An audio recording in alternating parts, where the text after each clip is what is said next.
want to build something undeniable, something important, iconic. We have it! We have it already! It took me longer than I would have liked, but I'm ready to turn in my Ironheart homework. Better late than never, but this will bring my grade down for this term, so I must remember to punish myself later. For them patient patties out there, what is my verdict? Is it as bad as those who love to hate and hate to love anything that comes out nowadays say it is? no. So that means I must like it, right? Nope. D+ show at best. I've seen some YouTubers with hundreds of thousands of subs, if not millions, say that Ironheart is worse than She-Hulk.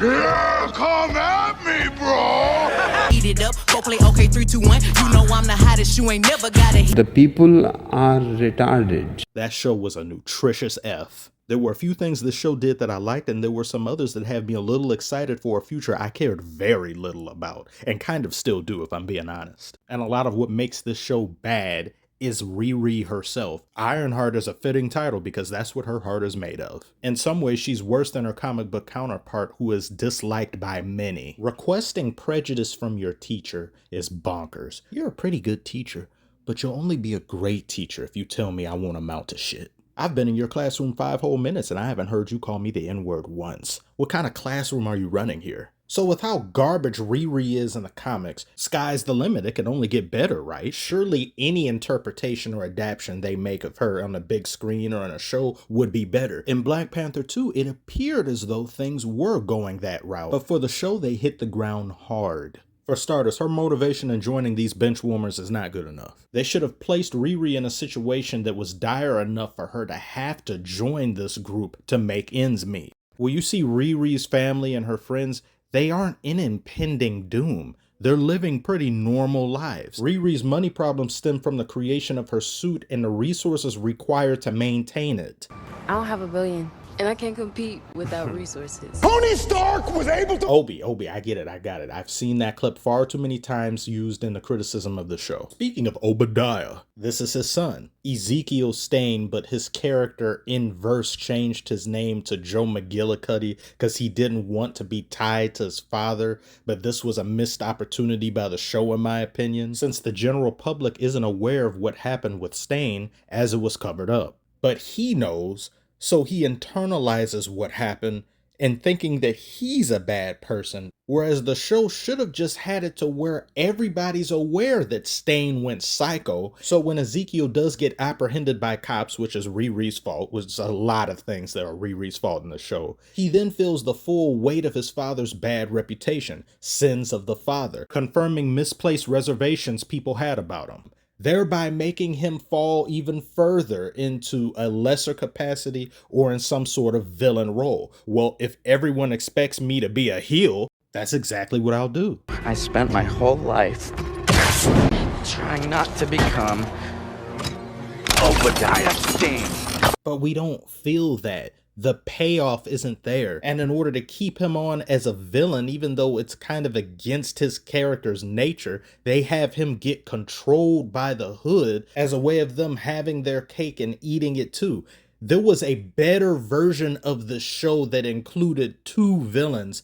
Not this one villain controls the other one who doesn't really want to be a villain, but he kind of does, but doesn't. But then it'd be a little too obvious, wouldn't you think? It's probably what you'd say. At least it would make sense and be better than what we were given. Getting back to these benchwarmers that included Eric Andre for an episode or 2, which was ultimately wasted. They didn't do shit with him, if I'm being honest. I've seen most people complain about this individual in the group who goes by pronouns, this, that, and the other. Listen, I don't care so long as the character is good and their whole being isn't centered around their sexuality or constantly hitting you over the head with it. That wasn't really an issue. The character being good, however, is. And the same can be said for every other character in this group. You know next to nothing about them. Would you like to know more? No. Riri herself didn't either. You're just a selfish kid. You lie, you cheat. You'll do anything you can to save yourself, even if that means hurting other people in the process. Everything he just said right there is true. So much so that there's a scene in the show where she asks her friend Am I a good person? Because she doesn't even know. People were criticizing her of being a Mary Sue without even having laid eyes on the show. No, a Mary Sue she is not, which ironically would have made her a better character than what she is. You've been here over 4 years, with as many disciplinary hearings on record, and still no true matriculation towards a degree. I don't have a billion. Peter Parker didn't either, but did you see him joining a criminal enterprise to make his suit? Tensile strength is off the charts. Who manufactured that? I did. Your girl finna be bigger than Jobs. Right. Bigger than Gates. Right. Bigger than Pym. Right. Bigger than Stark. Yeah. Combined. When I first saw this, I didn't immediately get angry because I don't think there's anything wrong with having confidence in yourself. Being confident in yourself and being black, however, is seen as a problem. But that doesn't excuse this show for grossly mishandling confidence and respecting their previous characters that laid the groundwork for the entire cinematic universe. One should want to surpass their idols, and it's very possible to also do that, but respect those who came before, which Riri does not do at all. He contributed immensely to the field, so I won't roast Tony Stark off rip. Why does he need to be roasted, period? The man who gave his life to save the universe is treated like this? Mind you, Tony had his happily ever after. He had a daughter. He had his wife and pep. He could have very easily had told Captain America, Black Widow, fuck off. I've got mine. I've had enough. We're done. Just leave it be. He gave all that up for everybody. There should be a damn Tony Stark Appreciation Day. There should be a holiday named after him in Marvel Cinematic Universe. Are you Tony's Stank? Stank Museum. It should be damn near against the law to put smut up on this man's name in verse. Ironheart as a show forgets all of these things. Rhodey, come here. Let me look at my best friend in the world's face one last time. No, that's a scroll. Absolute trash. I'll talk about that some other time. And what are Riri's true motivations in doing what she's doing? Her true reason ends up being she doesn't want what befell her best friend Natalie and her father to happen to any of her remaining friends and family. But she puts this very same family in danger time and time again. And her reasons for constructing the suit are born of a completely selfish nature. Tony's reason for originally making his suit was to get the fuck out the cave and save his life. And after saving himself, he sought to save others because he had the capacity to bring about great change. And he was willing to destroy his company to do it. This very same thing could have been done for Riri, and it would have been so easy. In losing very close people to her in a drive-by shooting, something that makes her break down anytime she even thinks about it,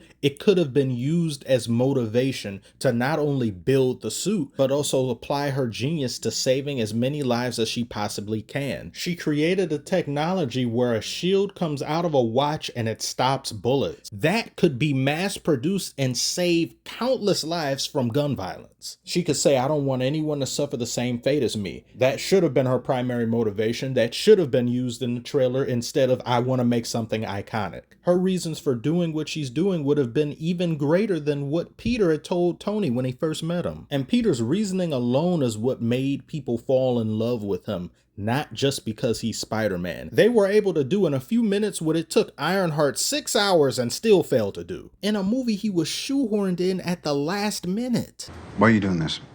I gotta know, what's your MO? What gets you out of that twin bed in the morning? Look, when you can do the things that I can, but you don't, and then the bad things happen, they happen because of you. So you want to look out for the little guy, you want to do your part, make the world a better place, all that, right? Yeah, just looking out for the little guy. Riri, in comparison, doesn't display an ounce of the same moral fiber Peter did, or any hero for that matter. Kicked out of a prestigious school for illicit activities that involve you selling cheats to other students, trying to get ahead, trying to cut corners. And why? Because of money. Joins a criminal enterprise. Why? Because of money. Family is put in danger. Why? Because of money. Which all culminates into the abrupt end that we got, in which she apparently sells her soul to Mephisto to bring Natalie back, despite already seeing the ghastly negative effects it had on the primary villain of the show being the Hood or Parker. Where was the lesson learned? Where is the growth? Where's the self-reflection? Nowhere to be seen. Can you honestly say that by the end of this show, Riri is a better version of herself than when it started? Maybe slightly, but compare that to Tony Stark, Doctor Strange, and every other hero that went through shit. It's night and day. The best thing about this show was Mephisto. Sacha Baron Cohen did a phenomenal job. With just a few minutes he was on screen, he made this show better than what it actually is, and he made me forget I'm even looking at Ironheart. But therein lies another problem.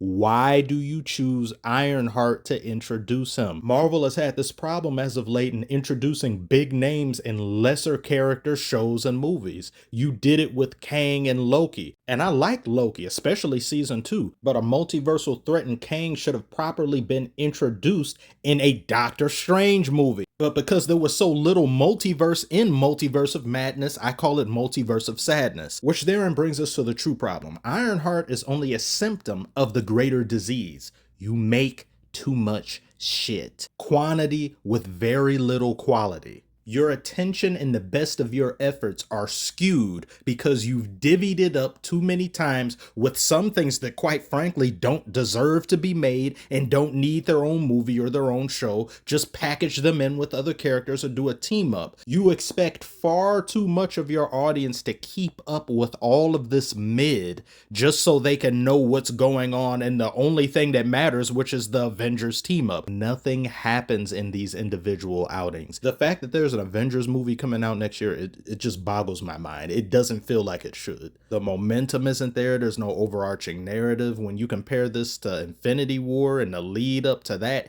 it was bubbling. It was building. You were getting hyped, and more hype with every single movie.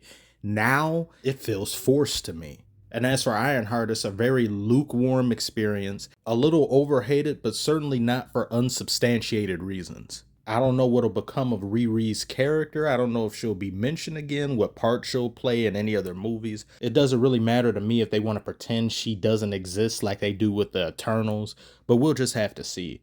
Tell me what you thought about my reviews. Is there anything you disagree with? Comment below, share your thoughts. Like and subscribe if you are new. Thank you all so very much for tuning in, and I will see you on the next one.